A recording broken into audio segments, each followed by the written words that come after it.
नमस्कार, मैं हूं शीनम शर्मा और आप देख रहे हैं 9 बजे की तमाम बड़ी खबरें। आइए सबसे पहले मुजफ्फरनगर के साथ शुरुआत करते हैं। मेडिकल कॉलेज में मारपीट के मामले में न्यूज़ 18 की खबर का असर हुआ है।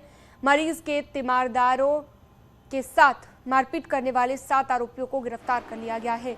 मामले में पुलिस ने मेडिकल कॉलेज के 7 सुरक्षाकर्मी और वार्ड बॉय को गिरफ्तार कर लिया है। पुलिस ने वायरल वीडियो पर संज्ञान लेते हुए ये कार्रवाई की।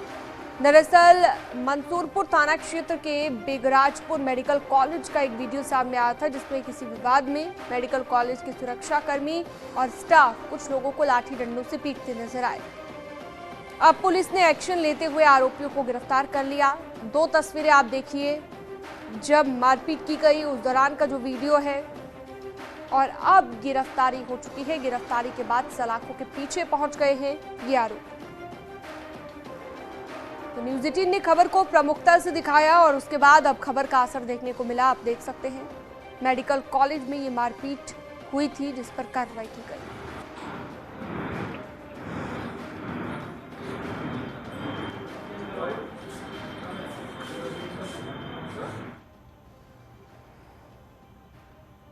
थाना मंसूरपुर से संबंधित एक वीडियो आज सोशल मीडिया पर वायरल हुआ था, जिसमें कि बेगराजपुर मेडिकल कॉलेज में भर्ती एक मरीज के तीमारदारों से वहां के सिक्योरिटी गार्ड्स द्वारा मारपीट की जा रही है। इस वीडियो का संज्ञान लेते हुए उस वीडियो से चिन्हित कर थाना मंसूरपुर पुलिस द्वारा 7 सिक्योरिटी गार्ड्स को गिरफ्तार किया गया है और उनके विरुद्ध आवश्यक वैधानिक कार्रवाई की है। आगरा में बेरहम पति का वीडियो वायरल हो रहा है। पति पत्नी को पीट रहा है, पहले डंडे से मारता है, फिर बिजली के खंभे में रस्सी से बांधता है। बेरहम पति के पीटने का वीडियो तेजी से वायरल हो रहा है। न्यूज़ 18 वीडियो की पुष्टि नहीं करता। थाना सिकंदरा इलाके का ये मामला है।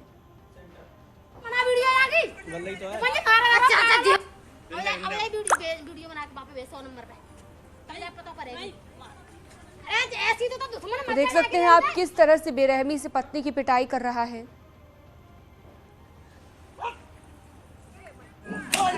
तो तस्वीरें इतनी भयावह है, इतनी दिल को दहला देने वाली है कि सीधे तौर पर ये तस्वीर हम आपको दिखा भी नहीं सकते। पति किस बेरहमी के साथ पत्नी को पीट रहा है वो आप देख सकते हैं।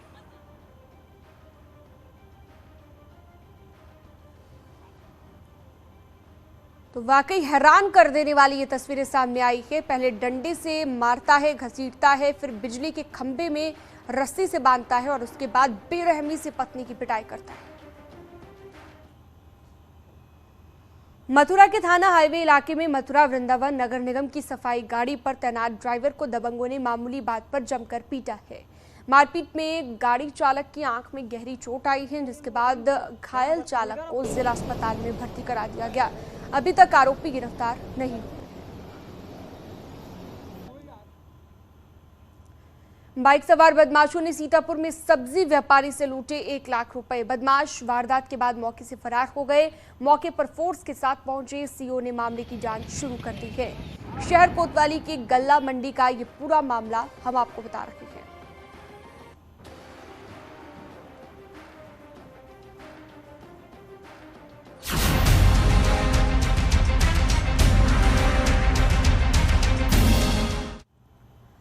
फतेहपुर में 7 साल के बच्चे के साथ कुकर्म करने के बाद उसकी हत्या कर दी गई। आरोप के मुताबिक बेरहमी से सिर कुचलकर बच्चे की हत्या की गई है।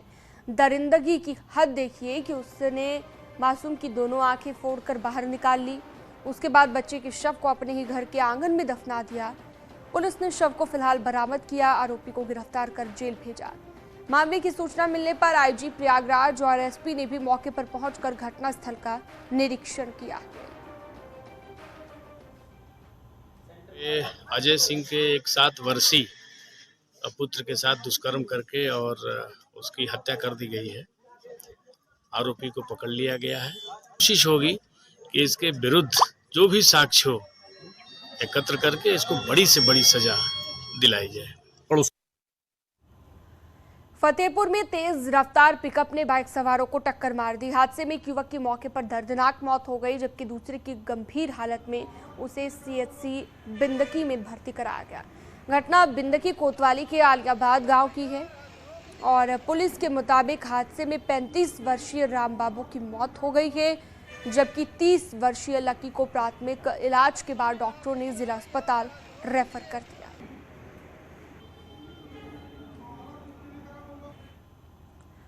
फतेहपुर में शटरिंग खोलने गए मजदूर की हाईटेंशन लाइन की चपेट में आने से मौके पर ही मौत हो गई। पुलिस ने शव को कब्जे में लेकर पोस्टमार्टम के लिए भिजवा दिया। घटना कल्याणपुर थाना क्षेत्र के रामपुर गांव की है।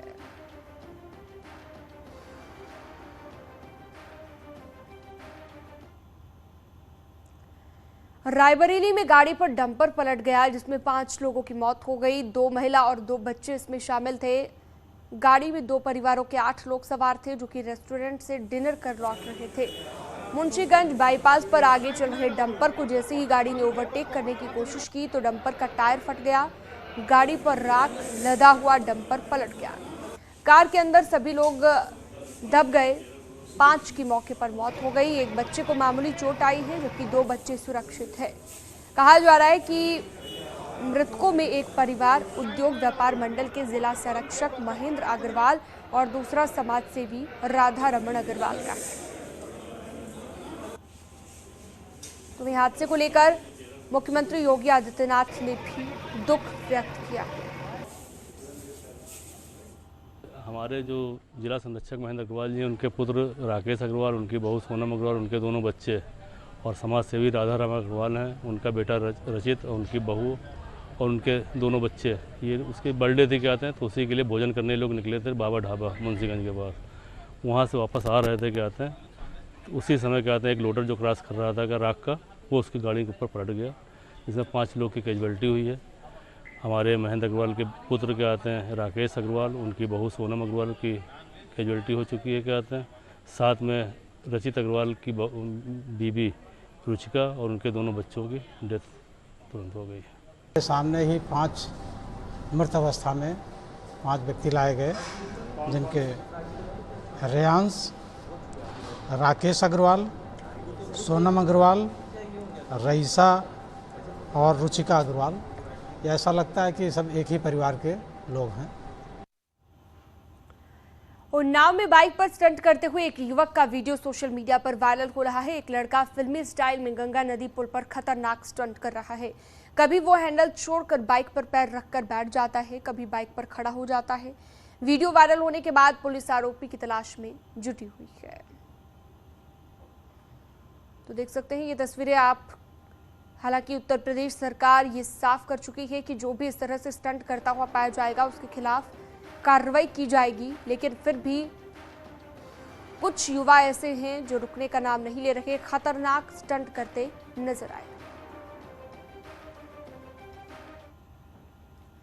गाजीपुर में पुलिस और बदमाशों के बीच मुठभेड़ हो गई जिसमें एक बदमाश के पैर में गोली लगने से वो घायल हो गया।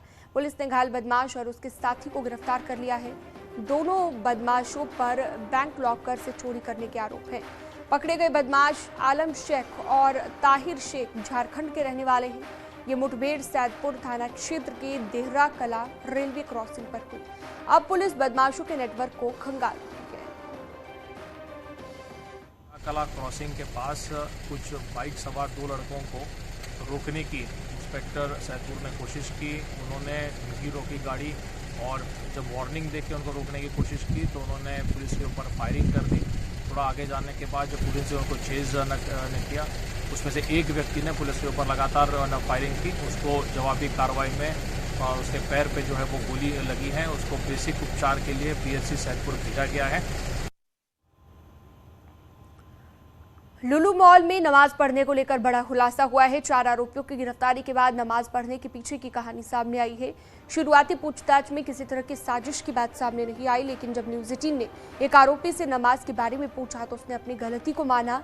एक आरोपी ने कहा कि उससे गलती हो गई थी और आरोपी नोमान ने कहा कि उसने सही दिशा में नमाज पढ़ी थी। आपको बता दें 12 जुलाई को मॉल के 2nd फ्लोर पर नमाज पढ़ी गई थी। 13 जुलाई को नमाज का वीडियो सोशल मीडिया पर आया था, जिसके बाद हिंदूवादी संगठनों का प्रदर्शन भी देखने को मिला। लोग प्लान करके आए थे नमाज पढ़ने, या गलती हुई थी? नहीं, गलती हो गई थी। आपको सही दिशा में पढ़ रहे थे नमाज आप? जी। आप किसी संगठन से जुड़े हुए आप? क्या आप लोग प्लान करके आए थे नमाज पढ़ने, या गलती हुई थी? नहीं, गलती हो गई थी। आपको सही दिशा में पढ़ रहे थे नमाज आप? जी, आप किसी संगठन से जुड़े हुए हैं, किसी संगठन से जुड़े हुए हैं आप? वहीं जूना अखाड़े के महामंडलेश्वर यति नरसिंहानंद ने लुलु मॉल को लेकर बयान दिया है और कहा है मामले में विदेशी फंडिंग होने का भी वो आरोप लगा। ये लुलु मॉल जो है ये वास्तव में जिहादियों का अड्डा है और इसे खत्म होना चाहिए। इस तरह का जो हम विदेशों से पैसा आकर हमारे देश में जो इन्वेस्टमेंट हो रही है ये बहुत जल्दी पूरे देश को विनाश की तरफ धकेलेगी। और आतंकवादियों का एजेंट है, उसके खातों की जांच होनी चाहिए। विदेशों का बहुत बड़ा पैसा इस लुलु मॉल में लगा है। अग्निपथ योजना के खिलाफ दाखिल याचिका पर दिल्ली हाईकोर्ट आज सुनवाई करेगा। मंगलवार को सुप्रीम कोर्ट ने अग्निपथ योजना से जुड़ी देश के तमाम हाईकोर्ट में दाखिल मामले को दिल्ली हाईकोर्ट में ट्रांसफर करने का आदेश दिया था। सुप्रीम कोर्ट ने दिल्ली हाईकोर्ट से कहा था कि वो लंबित और ट्रांसफर की गई सभी जनहित याचिकाओं पर जल्द से जल्द विचार करे और आज दिल्ली हाईकोर्ट में सुनवाई होगी।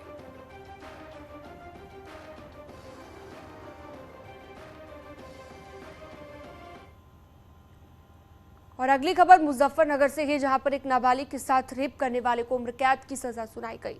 पॉस्को एक्ट के तहत कोर्ट ने ये सजा सुनाई है और मामला 27 मई 2013 का है, जब हैदर अली नाम का शख्स नाबालिग को बहला फुसला कर ले गया, शादी का झांसा देकर उसके साथ दुष्कर्म किया। अब कोर्ट ने 9 साल बाद दोषी को उम्र कैद की सजा सुनाई और जुर्माना लगाया। हैदर अली को आजीवन कारावास की सज़ा SC/ST के सेक्शन भी इस मामले में थे, पॉक्सो के सेक्शन इस मामले में थे, 376 IPC सेक्शन इस मामले में लगा हुआ था। तो 376 में 20 वर्ष और SC/ST में आजीवन कारावास की सज़ा इस हैदर अली को सुनाई गई।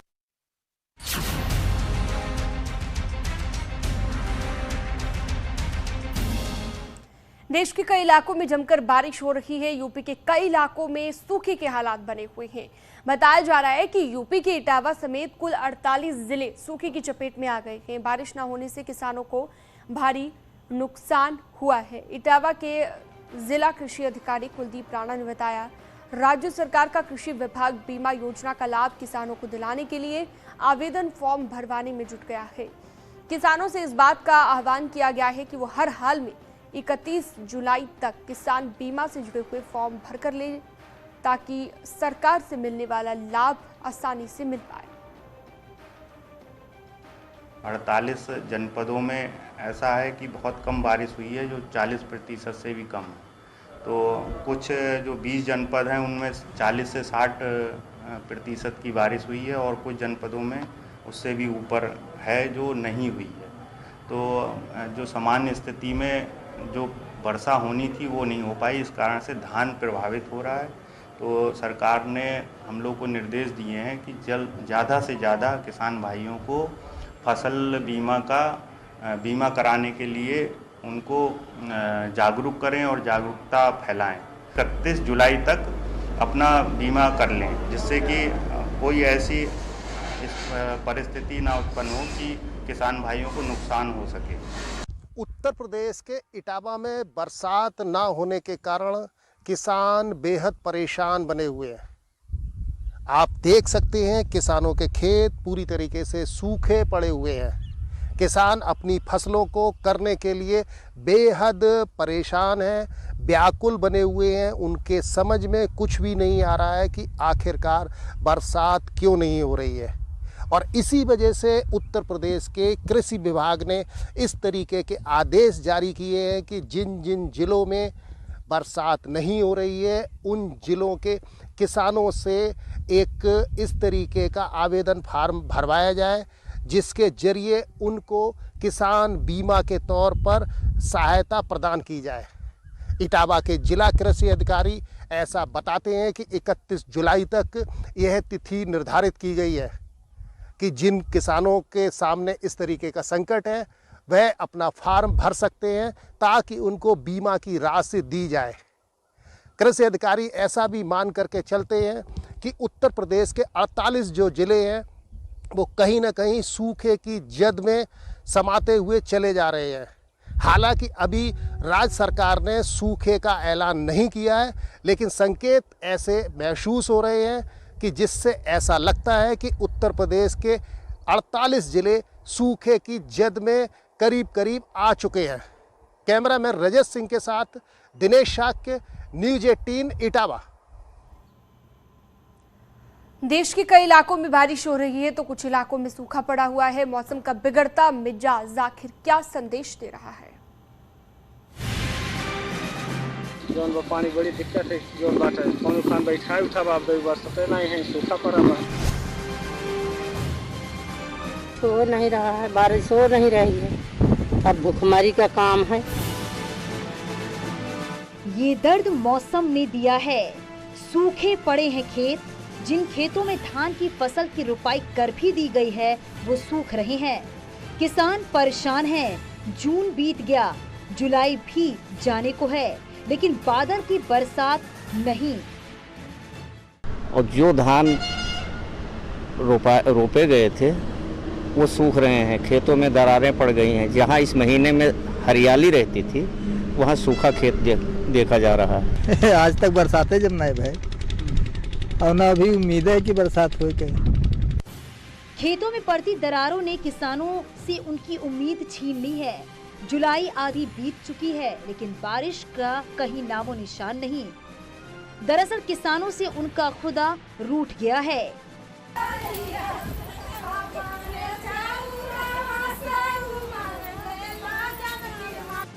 नतीजा, इंद्रदेव को मनाने के लिए तरह तरह के जतन किए जा रहे हैं, इस उम्मीद के साथ कि बारिश होगी। और ये तस्वीरें सिर्फ देवरिया की नहीं है, ये उत्तर प्रदेश के सूखे में तप रहे तमाम जिलों की तस्वीर है।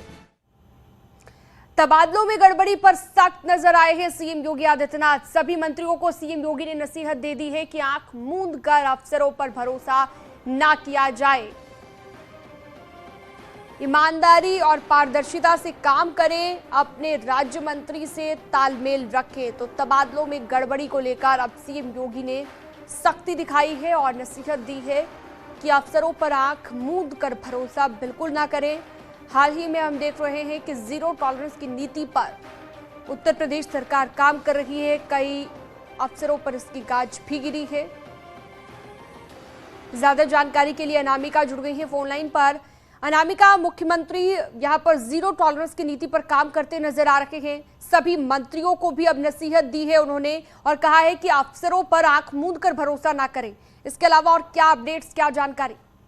जिस तरीके से पीडब्ल्यूडी विभाग में, स्वास्थ्य विभाग में तबादलों में भारी पैमाने पर गड़बड़ी की बात सामने आई थी, जिसके बाद हमने देखा कि कल कार्रवाई का भी दौर चलता रहा। परसों भी कार्रवाई हुई जितेंद्र प्रसाद के ओएसडी पर, कल भी मनोज गुप्ता समेत तमाम जो कर्मचारी अधिकारी हैं उन पर कार्रवाई हुई। कल कैबिनेट की बैठक के बाद मंत्रिमंडल की बैठक थी जिसमें मुख्यमंत्री योगी आदित्यनाथ के साथ तमाम राज्य मंत्री, स्वतंत्र प्रभार मंत्री और कैबिनेट मंत्री भी मौजूद थे। तमाम मंत्रियों की मौजूदगी में मुख्यमंत्री ने नसीहत दी और ये कहा कि मंत्री अपने स्टाफ ऑफिसर पर, बाकी जो ओएसडी हैं जो उनके अंडर में काम करते हैं, उन सब पे आंख मूंद के भरोसा ना करें। किसी भी फाइल पर दस्तखत करने से पहले उसको पढ़ लें और ये भी नजर रखें कि उनके स्टाफ के लोग क्या कर रहे हैं, किससे मुलाकात कर रहे हैं। खासतौर पर तबादले की फाइल या फिर किसी भी बड़ी जो योजना है उसकी फाइल पर वो खुद ही नजर रखे, खुद ही इसको पढ़े और स्टाफ के चक्कर में ना पड़े। क्योंकि देखिए, हमने जिस तरीके से देखा कि जितेंद्र प्रसाद के विभाग की अगर बात की जाए तो वहां पे उनके ओएसडी जो अनिल पांडे हैं उन पर सारी गाज गिरी और ओएसडी को हटा दिया गया और ये पाया गया कि अनिल पांडे ने अपने स्तर पर ही तमाम तबादलों की जो फाइल थी उसको देखा और उसके बाद जितेंद्र प्रसाद के साइन करवा लिए। ठीक उसी तरीके से स्वास्थ्य विभाग में भी गड़बड़ी की बात सामने आ रही है। ऐसे में मुख्यमंत्री ने मंत्रियों को ये नसीहत दी है कि वो अपने स्टाफ पर आंख मूंद के भरोसा न करते हुए खुद फाइलों का अध्ययन करें। अनामिका, अभी तक कितने लोगों पर कार्रवाई की गई है, कितने अधिकारी हैं जिन पर गाज गिरी है और आने वाले वक्त में भी हम कह सकते हैं कि इस तरह की कार्रवाई जारी रहेगी? देखिए, अगर बात की जाए कार्रवाई की तो कल जिस तरीके से पीडब्ल्यूडी विभाग में हमने देखा कि जो गड़बड़ी की बात सामने आई थी, जिसको लेके परसों जितेंद्र प्रसाद के ओएसडी को हटा दिया गया था, इसके बाद उनके विभाग के तमाम जो बड़े अधिकारी हैं जिसमें से 3 लोगों को कल जो है कार्रवाई की गई उस पर। हालांकि स्वास्थ्य विभाग को लेकर जो रिपोर्ट तलब की गई थी, उस रिपोर्ट के सामने आने के बाद माना ये जा रहा है कि स्वास्थ्य विभाग में भी बड़े पैमाने पर जो कार्रवाई है वो दिखाई देगी। लेकिन इसके पहले मुख्यमंत्री की ओर से नसीहत की गई मंत्रियों को, क्योंकि ये सिर्फ मामला एक विभाग का या 2 विभाग का नहीं है। उत्तर प्रदेश सरकार में अगर बात की जाए तो लंबा चौड़ा मंत्रिमंडल है और तमाम अलग अलग बड़े बड़े विभाग है। ट्रांसफर स्टेशन में लगभग हर विभाग में कार्रवाइयां हुई हैं और तबादले भी हुए हैं, लेकिन कुछ विभागों में गड़बड़ी की बात सामने भी आई है। ऐसे में ये माना जा रहा है कि मुख्यमंत्री की नसीहत के बाद जो तमाम मंत्री हैं अब वो अपने स्टाफ पर नजर रखेंगे, न सिर्फ स्टाफ पर बल्कि जो विभाग के प्रमुख सचिव हो, चाहे अपर मुख्य सचिव हो, चाहे सचिव स्तर के अधिकारी हों, उन सबके फाइलों पर भी नजर रखेंगे और कम से कम साइन। बिल्कुल, अब मंत्रियों की ओर से और ज्यादा पैनी नजर अफसरों पर रखी जाएगी। अनामिका, आपका बहुत शुक्रिया इस तमाम जानकारी के लिए। तो पीडब्ल्यूडी में सीएम योगी ने ये बड़ा एक्शन लिया है।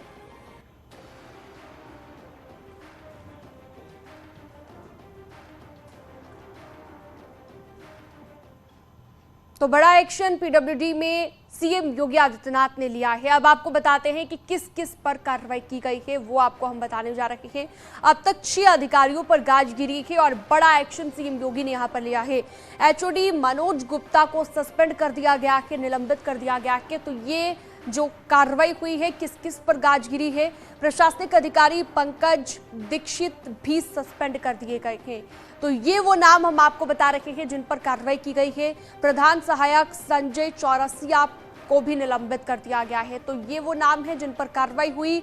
ईएनसी राकेश सक्सेना को भी निलंबित कर दिया गया है, उन पर भी इस कार्रवाई की गाज गिरी है। स्टाफ अफसर शैलेंद्र यादव पर भी कार्रवाई की गई है। कुल मिलाकर 6 नाम बताए जा रहे हैं जिन पर यह एक्शन लिया गया है। एक छोटे से ब्रेक के लिए रुकेंगे, कहीं मत जाइएगा, खबरें लगातार जारी हैं।